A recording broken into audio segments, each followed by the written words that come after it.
Hi everyone. And since we are getting tired of the stage 4 lockdown in Melbourne, we decided to go to Gold Coast and have a chat with lovely Bo and get an idea of what's going on in that area. But as my first question, I would like to ask Bo to have an introduction for us. Well, thank you so much for having me on, and it's great to have this chat with you. My name is Wong, and I own a small tea business called Tea Mindfulness, and I'm based on the Gold Coast, and I kind of go between Gold Coast and Brisbane, although recently I've just been stuck on the Gold Coast, which hasn't been a bad thing. And I hold a lot of tea events in which I collaborate with people. I sell tea online, and I've created, kind of my own tea community down here. That's great. I've been following your account for a year or so, and I love the posts, especially those which are related to tea, meditation, mindfulness. I love all of those, and it's great. Based on what you mentioned, Bo, if you want to touch a little bit about the tea, both from industrial point of view and also the cultural point of view in your area, in Brisbane and Gold Coast, even though I've been living in that area for a while, but I want to get your idea about that subject somehow. Yeah, sure. Well, I'm actually very lucky. I was living in Brisbane, so I met a lot of tea people there. Like I went to Arakai Estate and I got to meet Brendan and do a trip there and, see his tea plantation. I know Kim very well from the steepery, and I helped her organise. We had the Brisbane Tea Festival. So I helped her organise that, I think now 2 years ago, and I did a lot of her courses and classes, and that's fantastic. So I really promote her teas here on the Gold Coast as well. And then we have the Greenleaf Tea House. So that's down here on the Gold Coast. I have another friend who's in Byron, and he's got a beautiful tea business as well. Right. So there's quite a few tea people, but not just Chinese tea. There's also a lot of herbal tea people here. My mentor and friend, and who I sell teas on of herbal tea, Fareen Ali. She's a really well-known Ayurvedic practitioner, and she's in Brisbane. And then, so there's a great community of tea people, as well as the Japanese teas are here too. So one of the ladies who I collaborate with on one of my events with sound, she does Japanese tea ceremony. So I'm surrounded by tea people. It's fantastic. That's great. Hopefully we will get rid of the lockdown and coronavirus will say goodbye to the world. Then we will have the chance to come to Brisbane and Gold Coast and visit you guys and learn more from you and other tea friends in that area. If you want to touch a little bit more about your business, tea business, what you have to say to us and also our followers. Yeah, so with my, I guess for me, tea is not so much more of a, how you drink it or what type of tea it is, or, all the little things that I guess a lot of tea people are into. Which I'm not saying that's not important. It's very important. Obviously, the quality, the taste, the water temperature, all of that is very, very important. But for me, tea's really kind of taken me on this journey. So when I first started tea, this is a funny story. I actually started with like Chinese teas, and I was doing bowl tea ceremonies and learning them. Which is one of the oldest forms of serving tea, one of the most simplest, which I learned from the Global Tea Hut. And I'll talk about them probably a little bit on in the interview. And I would have these giant bowls and this little side handle teapot, because that's all I could get my hands on. At the time, because I just wanted to serve tea and I wanted to connect with people through tea, I didn't care. Like, I was like, whatever, it doesn't matter. And I would have who would come and sit with me that knew about tea, and I'd feel embarrassed, but I was like, I don't care, because I just want to share tea and the experience of that. Now back, I'm like, oh my gosh, like it was pretty funny. Just seeing these giant cups and then these little tiny teapots. It worked, and since then I've served so many bowls of tea to people, and I really find that the connection with the plants, the connection with the herbs, where you're getting your tea from, the person that's mixing it. All of those things play a big part in the energy of the tea that you're about to drink, as well as the water. So I do a lot with my water too. And yeah, the whole kind of tradition of tea, I think, can get a little bit lost when people get into the, you know, the coolness of tea and the competitions and judging and the taste and all the flavor profiles. So I like to kind of bring it back to that for a lot of people. A lot of people who I meet too through my events and my business, they really are at a starting point. So they may not even have heard of Chinese teas or Japanese teas, but they've heard of herbal tea. So herbal tea for me is a really big part of my business because it's accessible. I get it from a local person. So Farine, her grandmother was a spice blender. So she comes from a lineage of Ayurveda. And, you know, she really values ritual and the sacredness of tea. She only blends on the full moon. So sometimes when I run out, I have to wait till the next full moon to put an order in. But, you know, the people who come and drink tea with me, they're also that minded. Like they're treating it as a sacred mindfulness practice. So, you know, it's not a hard thing. It's like sitting in silence and just sharing it with people. Yeah, and then connecting with herbs, connecting with plants, and really just using it as a practice as opposed to just like, you know, drinking all different types and just trying to get the best of everything out of it. It's more kind of giving back, I feel, to that. Exactly. Very, very, I mean, that's very true. And as you mentioned, it's not just drinking as you drink something. Tea story is different from maybe other drinks. And that's maybe how I love tea, or maybe one of the reasons that I love tea. Of course, we can add about the health benefits and lots of other reasons that we drink tea. Regarding those tea ceremony and also meditation, do you want to elaborate more on that one, Bo? So bowl tea ceremony is something I learned from the Global Tea Hut. So they're a global not-for-profit organization. And the first one I went to was like in Brisbane. A friend invited me along. And I was starting to do Qigong then and learning about Tao and under Mantak Chia. And so I was starting to learn that and get really into kind of meditation and mindfulness. And so he invited me to a friend's house and he said, do you want to come to this tea ceremony? And I was like, great, tea ceremony, you know, like, okay, I haven't done this since I was little, you know, like, okay, cool. And we went and I sat and I drank this tea and I was just hooked. And I just remember at the end feeling so peaceful and just going, I want to do this. This is what I want to do.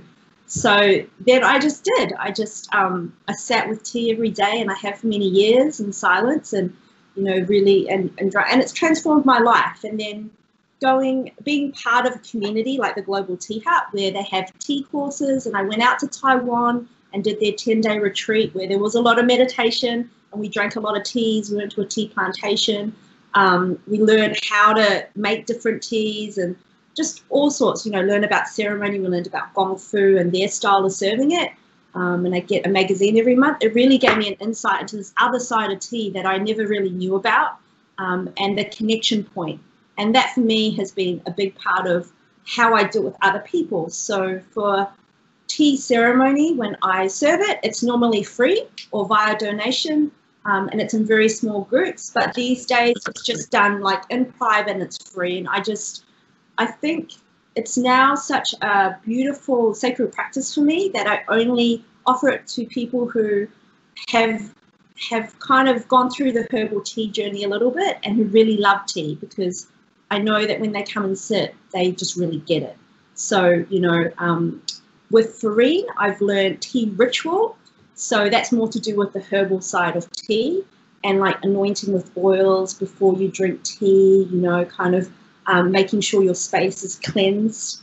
My very good friend, Desiree Magpie, she's an Aborigine woman, and we're actually having another tea and weaving session, women's circle on the weekend. So I'm now looking at more Indigenous teas for that. So I don't know, tea's kind of taken me on a journey to not just look at, you know, Camellia sensis, but look at all these other herbs that have also become tea and herbs, but how I can use that to facilitate connection with people and hold space and yeah, kind of collaborate with people as well for helping people to relax. That's all I do. I help people to relax. So mindfulness isn't hard, but a lot of people don't know how to relax. And I think that's the first point of any kind of practice, is just sitting and calming down.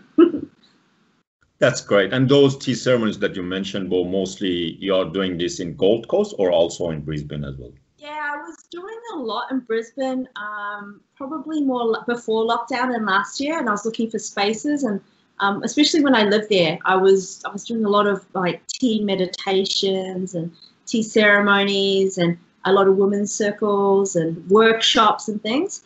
But this year, I've kind of spent a little bit more time on my own practices and like kind of working on a lot of things that I need to, and reading and researching and, you know, kind of getting my practices nailed down, and using tea more as a lifestyle too, because there's a big part of it which is cleanliness, you know, there's a part of it which is mindfulness, and there's also a part of it where you have to read and you have to study in that. So yeah, for me, it's been very life-changing. And on the Gold Coast, I have a really great group of people, and I keep meeting new people. So there is a centre here called I Am Healing Gifts, and last year I did all my workshops there. This year I'm doing workshops in Southport as well, and we're looking at some other venues at the moment. So even though it is lockdown, or, you know, you can only have a small amount of people, it actually works out better for me, because I've only ever had a small amount of group of people to, you know, whatever I do. And I also last year did a lot of collaboration. So like I would get actually the Lumbini Tea Valleys here on the Gold Coast too. They're a Sri Lankan tea company. Amazing, great ethics. They win a lot of awards. I don't know, you probably know Kosi. Yes. Yeah, he's a great guy. And so I bring people like him and I showcase them to my audience. So we did a collaboration where he came along, I got everyone there, and he basically took the show, you know, and he gave like a whole presentation and tea tasting at the end. So kind of similar to what you're doing by showcasing people on your channel. I like to do that in person and events as well. That's great. I mean, the best way is to do it face to face. But at the end of the day, due to the, I mean, time difference, different countries, I understand your point. That's for me, for the timing, I'm focusing more on that one, to get to learn more about other people, other countries, and share it with my followers or all followers. But I love that sort of face-to-face and tea ceremonies. And I want to ask you a difficult question, Bo. Why you invite only women for these ceremonies? Well, I did have a lot of mixed, you know, kind of, but what I found was that sometimes the ladies, when there are men there, they can't fully relax, because a lot of the time when people relax, say if we drink tea and their body gets relaxed, and then we go into a sound meditation, you know, and they're lying down, they tend to snore. People pass out because they're so exhausted, you know, and then they feel so embarrassed. So I guess when it is just women, and I tend to just, I don't know, for my sessions, it tends to be women that gravitate. I do a lot of, yeah, kind of women, I guess, sessions, you know. Recently, I actually have had a lot of men coming in as well, but, you know, I guess my pictures are always pretty, and I don't know, it might like tear them off a bit. They might just be like, this is too feminine for me, or, you know. But I do have friends, my friend in Byron, you know, Sam, he's a great guy. He does tea ceremony, and I'm sure he has like a mixed bunch of people, his end. Okay, that's great. So what we can do when we finish our chat, and I want to post this in the next few days, if you have any link for those events or somewhere happening, I can put it in the post, and the people will be aware of that. As a tea lover, how many teacups you drink in a day? Well, every morning we drink about, I don't know, 6 or 7 bowls of tea. So of tea, whether it's oolong, it depends on the season, you know, oolong, pu'er, whatever it is. But during the day, I take a big flask with me wherever I go, and I drink herbal tea. Great. Because I find I drink too much tea, I'm a little bit caffeine sensitive, and I just get too hyper, and I'm just like going at 10 miles per hour. And, you know, my whole thing is to calm down and calm. So I find the herbal tea gives me that really beautiful balance as well as all the minerals from the herbs, you know, because another thing is a lot of the teas, unless I'm getting it, like say from Arakai Estate, comes from overseas. So I'm also very mindful of the travel that tea has to like come to me, you know, and the processing and all of the footprint that it's making. So that's why the herbs for me has been like a big thing that I can kind of share out as well, because it can be more affordable, you know, it's more available. Exactly. Yeah, so that's why I think when people start, they, you know, if they start with tea, they're like, oh, this is great, where can I get this amazing tea? And a lot of the time I'm like, I don't think you'd want to pay as much as I paid for this tea, because, you know, I want to serve them really good tea so they have a good experience. Exactly. Yeah, it's very important. You mentioned and highlighted one very important point. Top of my head, I don't recall anything else to ask you, Bo. But if you miss anything, if I've forgotten to say anything, just let us know. Yeah, so I'm just trying to think about a few things that I might be able to add here. For me, I think tea is a really great catalyst for anyone to really just connect. You know, I did an online tea ceremony, and it was the first time I kind of used Zoom, and it was right when lockdown first happened. And so we kind of, you know, my friend was going to play the Japanese singing bowls during it. And we'd pre-recorded that, luckily, and we'd done a YouTube video. But I didn't realize the audio would be so bad. So we had like 19 people on the screen. So, you know, when you were saying it's kind of hard to get out and maybe connect with people, that was a really great way for me to connect to people, because I was expecting maybe 5 people to turn up on the screen. You know, then when I had all these faces, I was like, oh, wow. And that was beautiful. So I did a tea ceremony, you know, a bowl tea, and I just did it all in silence. And I tried to talk a bit, but everyone said it was really muffled. And I think most of them just turned off their sound. And we just did that together. And that was really powerful for me as well, to be able to do that. And even though the sound was really bad at the end, the feedback was, hey, next time maybe we just, you know, turn the sound off and we just have little notes, and we just all say what we're drinking so everyone can see. Yeah, people didn't want to get off the call.